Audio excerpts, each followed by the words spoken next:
बिस्मिल्लाहिर्रहमानिर्रहीम। अस्सलाम वालेकुम वरहमतुल्लाहि वबरकातुहू। मैं नाज़रीन की खिदमत के लिए अवामुन्नास के फ़ायदे के लिए बहुत मुजर्रब हरूफ बा, जिसको अलिफ के बाद जो बे आता है, यानी हरूफ बे के बारे में प्रोसीजर आज से पर्दा हटाने जा रहा हूँ। बहुत मुजर्रब उसका अमल भी है। अल्लाह ताला ने जब हरूफ बे को पैदा किया उसके साथ 60 फरिश्तों को भी पैदा किया।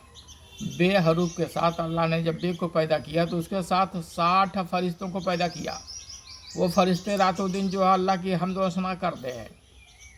ब की बहुत बड़ा अहमियत है। अल्लाह ने जब कुरान पाक में लिखना शुरू किया तो सबसे पहले कुरान आप जब खोलेंगे, कुरान पाक को आप जब खोलेंगे, सबसे पहले आप पढ़ेंगे बिस्मिल्लाहिर्रहमानिर्रहीम। तो अल्लाह ने जब लिखना शुरू किया तो सबसे पहले लिखा बिस्मिल्लाहिर्रहमानिर्रहीम। तो सबसे पहले बे लिखा बिस्मिल्लाहिर्रहमानिर्रहीम, यानी सबसे पहले बे लिखा।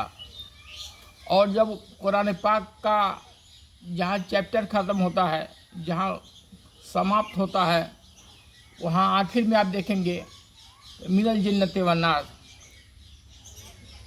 तो आखिर में जब कुरान पाक का आखिरी जो सूरह है उसमें आखिर में सूरह नास में आखिर में देखेंगे तो सीन है। तो शुरू हुआ बे से और ख़त्म हुआ सीन पे। इससे अल्लाह का इशारा मिलता है। बे और सीन को मिला दिए तो बस होता है। अल्लाह का इशारा हुआ कि बस करिए। जब ये सवाल पूछा जाता है आखिर क्यों, तो अल्लाह का इशारा समझिए कि बे और सीन को पलट दीजिए तो सब होता है। यानी अल्लाह ने सारी चीज़ों को कुरान पाक के अंदर मौजूद रखा है। सारी चीज़ें आपको मिलेंगी कुरान पाक के अंदर। हर चीज़ आपको कुरान पाक के अंदर मिलेंगी। और इस बे हरूफ की बहुत बड़ी ताकत भी है। बे के हरूफ के अदद 2 होते हैं। इनके फरिश्ते हज़रत जिब्राइल अलैहिस्सलाम है।